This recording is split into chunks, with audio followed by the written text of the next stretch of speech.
Good morning, Brew Daily Show. I'm Neal Fryman. And I'm Toby Howell. Today, DOGE comes to Washington as Elon Musk and Vivek Ramaswamy kick off their cost-cutting project. Then why Guinness is suddenly the hottest drink in America this holiday season.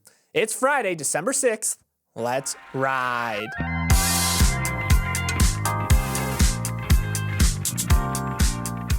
One thing that we always appreciate about you is that whenever Toby and I mispronounce a word, you are quick to correct us. And this kind of reinforcement learning is working. I haven't said NVIDIA in over a year, just NVIDIA.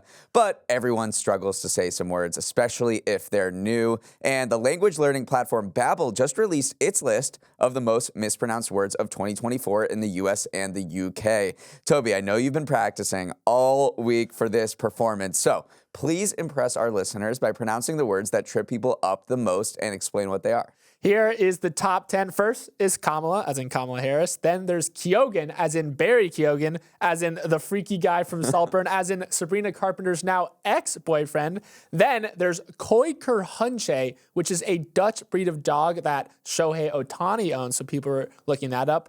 Buttigieg, as in Pete Buttigieg. Shein, the fast fashion company. Then Speculoos 3b, a new exoplanet that was discovered this year. There's Frige, which was the Olympics mascot. Semaglutide, as in Ozempic, as in Novo Nordisk. Zendaya, and Chapel Roan. I think I went 10 for 10 there. Well, you did practice, but you did when the spotlight shone on you, you executed well. So that was the U.S. list. In the U.K., the top word that people mispronounced was espresso, Sabrina Carpenter's song, and I guess the most common mispronunciation there was espresso. It's actually a very nice snapshot of the year in news, politics, science. If you go down the list, it does show what people were talking about. So I like this. Talking about wrongly. Yeah, talking about wrongly. Let's revisit this in 2025.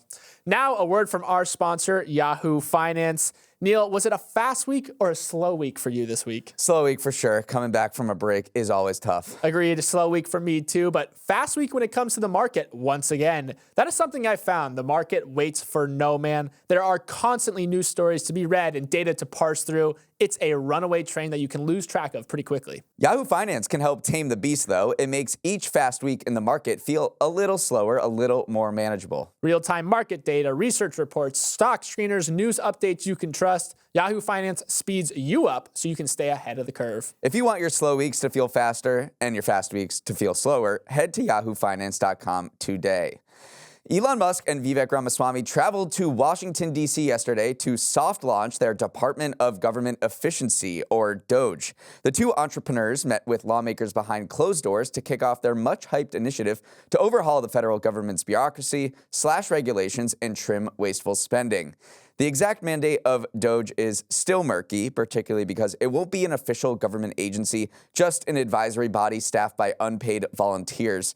Plus, there's plenty of skepticism that it will be able to achieve its leaders' goals. Elon Musk has pledged to slash $2 trillion from the federal budget, but the math gets tricky/impossible once you realize that the number represents about 30% of all federal spending, and 2/3 of the budget funds programs like Social Security and Medicare that are effectively mandatory. So finding $2 trillion to cut seems to be some magical thinking. Still, there is a ton of energy behind DOGE in Washington, since pretty much everyone can agree that the federal government could use some pruning. And I mean everyone. Some Democrats and progressives have shown an eagerness to engage with Musk and Ramaswamy, including Bernie Sanders, who said this week that Musk is right about proposed cuts to military spending.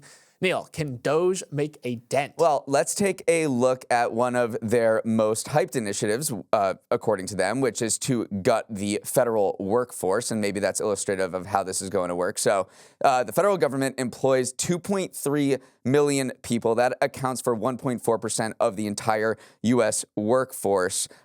In 2022, taxpayers spent $271 billion on payroll for these federal employees. How much of the overall budget does that account for?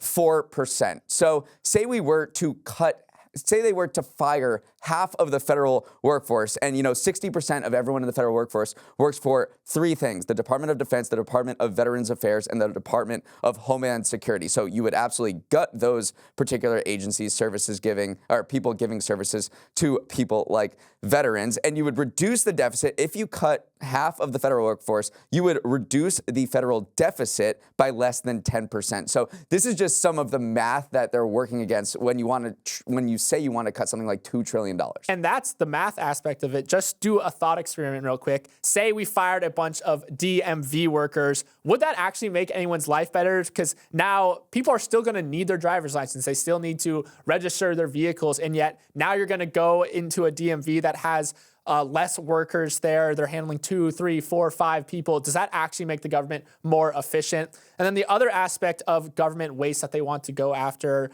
DOGE does, is fraudulent payments, which again is understandable. You don't want money going towards fraud. You don't want it being misappropriated. And yet, if you think about the way you push back against fraud is usually to add in more layers of maybe bureaucracy, more paperwork, more hoops to jump through, and to ensure that the money is going the places you want it to go. And again, that doesn't really achieve your goal of efficiency as well. So they almost have an impossible task in front of them. It's a catch-22 whenever you go after trying to cut places. Unless you make cuts in precisely the right ways, it might lead to inefficiencies. Yeah, there's a great anecdote about what you were talking about, where trying to cut bureaucracy leads to even more paperwork. So there was a government conference in 2010 that was held in Las Vegas. It featured a clown and a mind reader, and that caused an absolute scandal. Why is the government spending our taxpayer funds on clowns and mind readers to entertain government employees? But that led to an insane amount of paperwork and documentation and even more inefficiency. Now that every single time there's a government conference or any government employee travels everywhere, they have to fill out an insane amount of paperwork. So that just created even more, red tape, essentially. That said, you did mention that, a lot of Republicans are on board with this, and even some Democrats, Bernie Sanders, Ro Khanna in California, they are aligned with Musk and Ramaswamy on at least a few of the issues. One of the ones where I think there is common ground between Democrats and DOGE is military spending, which is a major line item in the federal budget. Bernie Sanders said, I would love to talk with Musk about, these bloated government contracts for military contractors. Ro Khanna said the same thing.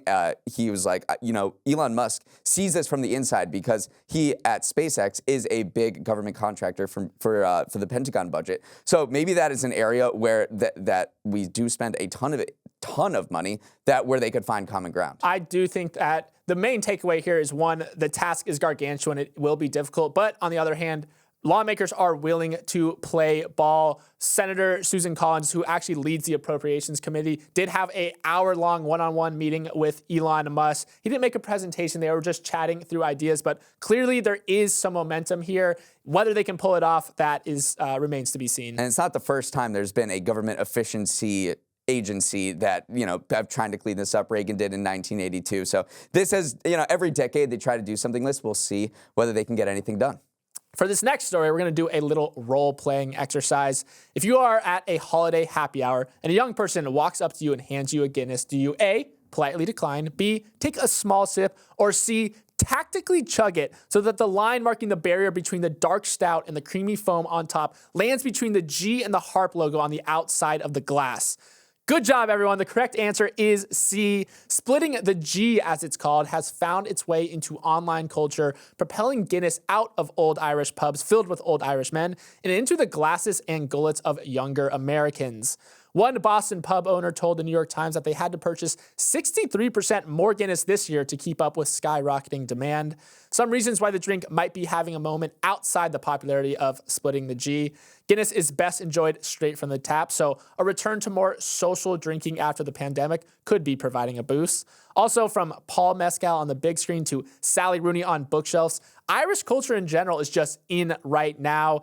Neal, these tailwinds Guinness is experiencing means that the biggest issue it's facing ahead of the holiday season is, will there be enough of it? That's true. This week, Diageo, which is the big beverage conglomerate that owns Guinness, actually limited pubs in the UK from sourcing Guinness each week leading up to Christmas because they just haven't made enough to fulfill booming demand. In the year to June, worldwide sales of Guinness were up 15%. Meanwhile, the overall beer industry is in decline. Sales were basically flat between July and October for the global industry, but volume of Guinness consumed from kegs was up more than a fifth. So even as the overall industry stagnates, Guinness is, skyrocketing. I do think it is fascinating all the different aspects that have thrusted Guinness into a, kind of being the leader really in a semi-dying category. Another one is that Guinness has been working very hard to shed its reputation as a heavy beer. I mean, anyone who's seen a pint of Guinness, it looks like a meal in a glass. It is so heavy. The foam on top seems so thick, but really, they've been on this marketing campaign to show that we're actually not that heavy of a beer. It's 4.2% alcohol by volume. That's about the same strength as a Bud Light. There's only 125 calories per a 12-ounce glass. That's the same as Modelo Especial. So despite what looks would show, it's not as heavy as people think. And as the beer industry kind of shifts away from these heavier craft beers, people are saying, wait a second, Guinness, despite what it looks like, is a much lighter beverage. Okay, what the people actually want to know is, have you split the G? How hard is it? To walk us through this process. Well, there's a little bit of controversy, actually, as to what the target is when you're splitting the G. The way I've done it is between the bottom of the G and the harp logo, but some people try to split the actual middle of the G itself. So depending on which pub you're in, depending on if you're in Ireland or America, there is a little bit of controversy, but there is this rise in so-called ginfluencers. That's a real term that's been flying around on social media, where this tradition, whatever you want to call it, started way back, like 2015 era, 2017 era in Ireland, in the UK, and it has slowly made its way across the pond. You had never heard of it before this show, so I don't know what that says. We got to take you to a pub, Neal. Yeah, Hartley's. And another part of the Guinness boom is that there is some sort of craftsmanship involved in pouring it from the keg. There's a right way to do it that takes minutes to do, and there's an Instagram account that ranks all of the bars based on how they pour Guinness, and the best one is Hartley's in Brooklyn. So if you're looking for the best pint of Guinness, that is your best bet. We should go there this weekend. On April 15th, 2019, the world watched in horror as Paris's Notre Dame Cathedral was engulfed in flames. The 12th century Gothic masterpiece, a French national monument, suffered major damage to its upper walls and vaults, while its roof and iconic spire were destroyed. But out of the ashes, a phoenix rises. This weekend, Notre Dame is reopening to the public once more. In what experts are calling one of history's most remarkable restorations, the church has been rebuilt in a colossal effort involving more than 1,000 artisans and 250 companies from all over the world. Even more remarkable, the restoration took just over 5 years since the fire and came in under budget. The restoration project had raised over $900 million, but spent an estimated $737 million on the rebuild. Toby, even as the church was still burning that April, French President Emmanuel Macron vowed to reopen it in 5 years. It took a Herculean effort, but they pretty much did it. They pretty much did it because there was so much support from really French's elite class to get this thing back up, because it is just a symbol of national pride. In the days and even the hours after the fire, you saw these almost like one-upmanship coming in from a lot of these billionaires, where the richest families in France, like I'm talking about the Caring family, they said that they would, from luxury good fame, would give $113 million. Then LVMH's CEO, Bernard Arnault, pledged $226 million. The L'Oreal Foundation gave $226 million. So it really became this big game of like, we want to get this back on board, but it was also almost like this public display of like who can support it the most. And then, Macron played a big role as well. He said 5 years, we're going to open it. He put this very hard deadline with the sheer amount of the work they had to do, but they came in under, it's wild that they came in under budget when you consider just how much went into restoring this building. Yeah, I mean, let's talk about some of those restoration, processes, because this thing was built originally in the 1100s, and what they did to repair some of this was just go back to the way those craftsmen did it back then 800 years ago, because they were like, man, this is really good. This withstood the test of time for the most part. So they did things like take the organ down to the south of France, France and just repair it with the same materials that it was originally built with, like sheepskin and animal glue. One of the most impressive rebuilds of this entire thing was the roof, which is this incredible lattice work of wood. They went into the surrounding countryside just like they did when building the original Notre Dame and took down 2,000 oak trees, brought them back, and made the roof again. So just incredible craftsmanship work. I can't wait for this documentary to come out to see how they built this. But, it also reminds me of the fact that cathedrals, something that's like 900 years old, is constantly getting destroyed, rebuilt, destroyed, rebuilt again. So, a cathedral is not necessarily just a finished piece from when it's originally started. It's like a work of constant motion. And I can't help but contrast Notre Dame reopening with the vote of no confidence that the French government just went through, where Parliament is still trying to figure out how to run the country. And then Macron is definitely going to use this reopening as a chance to kind of bolster his political standing because he's on unstable footing right now. So that is another undertone to this great victory for France, but still they have some things going on behind the scenes that they have to figure out. Up next, it's Stock of the Week, Dog of the Week time. Welcome to Stock of the Week, Dog of the Week, where we pick one stock from the week's news that knows there are still 25 days left in the year and is making use of each and every one of them, and one stock who is already looking ahead to 2025 whilst forgetting the gift that is the present. Neal, I won the pre-show grammar competition. You did good, but I did well. So I'm up first. And my stock of the week is Robinhood. The brokerage firm has quietly been staging a nice comeback over the past weeks, months, and year to climb back over its IPO price. It's now up 217% year to date. It's worth about $35 billion and just hosted its first Investor Day event this past Wednesday. CEO Vlad Tenev laid out a future where Robinhood has its hands in everything from stock and crypto trading to maybe sports betting. One interesting tidbit from the Investor Day was that Robinhood sees desktops as a pillar of growth over the next few years, as the Wall Street Journal put it. According to the company, about 50% of overall retail trading takes place away from mobile devices, but only makes up about 10% of Robinhood's volume. It's an interesting strategy. Robinhood first caught on for offering zero-fee trading, attracting a more casual crowd of investors to its app. But now, Neal, it's looking to go deeper with more serious, more sophisticated traders. Yeah, it doesn't want the people like you or me that, just buy random stocks on our phone. It wants people who have the 3 monitors set up, are very serious traders. They also bought a company called Trade PMR, which caters to registered investment advisors for $300 million. That's a planned acquisition. So that and so those registered investment advisors, trade stocks and own and have custody of clients' money. So they bring a huge portfolio of business with them. So all of these initiatives right here speak to Robinhood going after a more a more intentful, that's not a word, intentional investor rather than the amateur one that, maybe propelled them to fame a few years ago. Yeah, just look at the inroads they've made with people who do have more sophisticated financial needs. According to their Investor Day,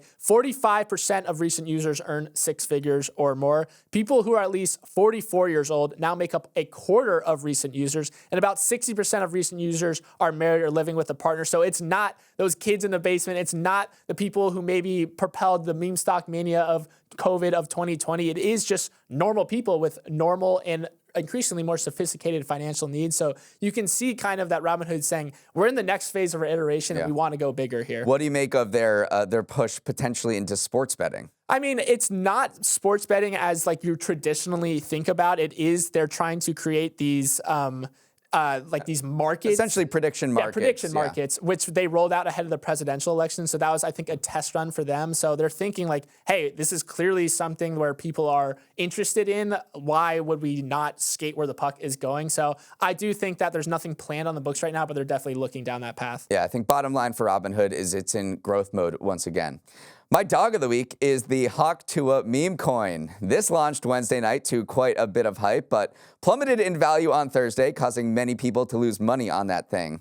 For everyone asking, Neal, are you serious right now? Yes, I am, and here's what happened. Haley Welch, the girl who went viral for an interview in the summer and has stayed in the internet limelight, launched a meme coin to, in her words, unite her community.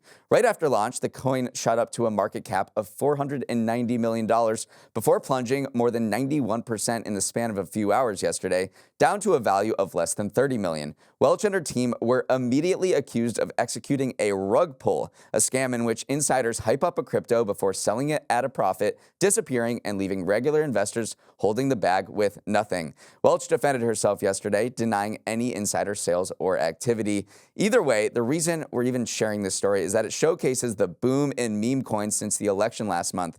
Bitcoin may have just hit 100K, but the smaller meme coins have been snagging even more momentum and attention to the point where the Hawk Tuah Girl is now at the center of a crypto controversy. Toby, is this the top? I don't know. I mean, Haley Welch is absolutely speed running the internet at this point. She got the viral video. She launched a podcast. Of course, the next thing to do is launch a meme coin. But it does speak to kind of the current iteration of the crypto market that we're in right now. I mean, you go back, we had the NFT craze. Now we're in the meme coin craze. Dogecoin, which is the original meme coin, if that's what you want to call it, named after the Shiba Inu meme that a lot of people know. It's outperformed Bitcoin over the last month. I mean, we were just talking about the Department of Government Efficiency is literally called Doge. So clearly memes are driving culture right now. And just to be clear for everyone listening, the point of these coins is that they don't have a point. There is no business model. There is no cash flow. There's no underlying asset that you're buying. You are truly just buying into the fact that there's a shared understanding of an inside joke on the internet. So whether you think that has real value or not, clearly it does based off of the market valuations of these meme coins. But these are these highly volatile tokens. They're not something that your finance 101 professor ever talked about, but they're clearly hot right now. And let's run through some of these meme coins. And maybe, Toby, you can explain to us millennials what the hell these are. But there's one that's called Mudang, which is that pygmy hippo that was born in Thailand and has become a meme. That's probably the easiest one for people to wrap their heads around. Mudang is just a meme. Like, you saw her go viral on social media. Now there's a coin that is tied to her value. It is worth a lot of money, but that is probably the easiest one to kind of wrap your head around. And then there's Peanut, which is named after the orphan squirrel who was euthanized by New York authorities and became a right-wing talking point ahead of the election. And then another one is called Chill Guy, which is the meme of just the Arthur-looking dog. Yeah, Chill Guy, hands in pockets, going viral on TikTok, going viral on X. It has reached a market cap of $466 million. Peanut has hit $1.2 billion. There is a lot of money pouring into these things. Unfortunately, in the end, in the long enough timeline, they all go to zero, unless... Not necessarily. Well, I guess Doge now. Dogecoin is worth $60 billion. It's worth more than Target right now. So it depends on the enduring character of the meme. Maybe these more flashy. I would say the vast majority go to zero, but the ones that endure and become part of the culture, like Dogecoin, do seem to have some legs. I think that is. But investor beware, absolutely. Investor beware. Now let's sprint to the finish of the week with some headlines you should know. Up first, the net appears to be closing around the shooter who gunned down United Healthcare CEO Brian Thompson in New York City earlier this week. Police released images of a suspected gunman taken from a surveillance camera at an Upper West Side hostel on 103rd Street. Authorities obtained a search warrant for the building and are working to identify him. Other loose ends investigators have tracked down. They believe the suspect may have caught a ride from Atlanta to New York last month on a bus. They also found a water bottle and a protein bar wrapper in a nearby trash can that authorities say the gunman purchased from Starbucks just before the shooting. Despite all the leads, though, Neal, he still remains at large. Yeah, what really stood out to me was the reaction on social media. Tens of thousands of people expressed support for the killing and even praised the killing. I know it maybe was a minority, but it certainly was on many of our feeds. I mean, I think one good example of this is on the official Facebook post about his death from United Health Group, the parent company of the company that he was the CEO of. The vast majority of people reacted with the laughter emoji. There were 40,000 reactions on that particular post. 35,000 used the ha-ha emoji, and just 2,200 used the sad emoji. So, I mean, clearly there is a lot of animosity toward the health insurance industry. Evocative and soft, warming and rich, appealing to a desire for comfort. That is not a script for a sensual phone line operator. Those are just some of the ways that Pantone is describing its color of the year for 2025. The color curator named Mocha Mousse, a mellow brown infused with a sensorial and comforting warmth, as the color it thinks will define the next 12 months. Neal, this past year's color was a warm and fruity peach fuzz. So a shift to a nougaty brown that evokes everything from luxury knitwear to swamp water is quite the 180. It's the first time in the 25-year history of Pantone's color of the year that they've chosen a shade of brown. And I guess my question is, how much can Pantone put its imprint on culture going forward? Will a color organically appear and drive, general aesthetics? Or how much influence does Pantone actually have?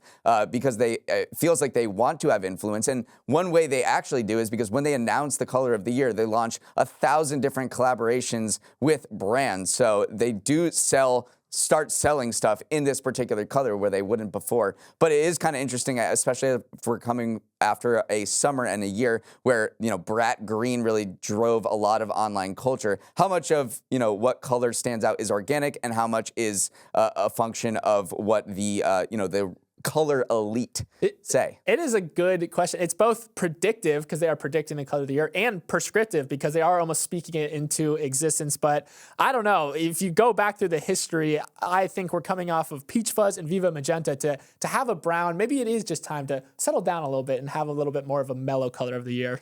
Calling all aspiring Dolly Partons, your role of a lifetime has arrived. The Dolly Parton musical is coming to Broadway in 2026, and yesterday the queen of country music herself put out a casting call to play her at different stages of her life. Anyone, whether you're a musical theater pro or a mainstay on the karaoke circuit, is encouraged to try out by filling out an application and posting a 1-minute video of themselves singing their favorite Dolly song on social media. Toby, this could be the most applied to job in history. Yeah, I don't think I have a shot for this one, Neal. Obviously, the first thing your mind goes to, though, is who would be a good Dolly. Some names that come to mind, at least vocally speaking, Miley Cyrus. Her version of Jolene might be even better than Dolly's. Sabrina Carpenter could be good as well, but also this is the way that they're going about this. Opens up the world to a lot of undiscovered talent. So I do think they're also looking for performers of all ages of Dolly's life. So I think we're going to see some really cool videos emerge. Some, I don't know, maybe your grandmother all the way down to your young daughter might be nailing their Dolly impression. So I don't know. I wish I had a chance at this, but I don't think I got the pipes for it, Neal. That is a wrap on our shows for the week. Thanks so much for starting your morning with us. Have a wonderful Friday and an even better weekend. For any questions, comments, or feedback, send an email to morningbrewdaily@morningbrew.com. And if you learned something today, share that fact and the podcast with a friend or coworker who would find it interesting. Y'all are key to helping us grow this thing to be bigger than Rogan. For even more specific sharing idea, Toby's got you covered. I mean, on the Dolly Parton kick, I want you to share the podcast with someone you think has a shot at playing Dolly, young, old, blonde, not blonde. If you think they have what it takes, send them this episode. Let's roll the credits. Emily Milliron is our executive producer. Raymond Liu is our producer. Olivia Graham is our associate producer. Lonnie Fiskus is our technical director. Billy Menino is on audio. Hair and makeup is going to start dressing us in Mocha Mousse, and that's okay. Devin Emery is our chief content officer, and our show is a production of Morning Brew. Great show today, Neal. I wish you all well.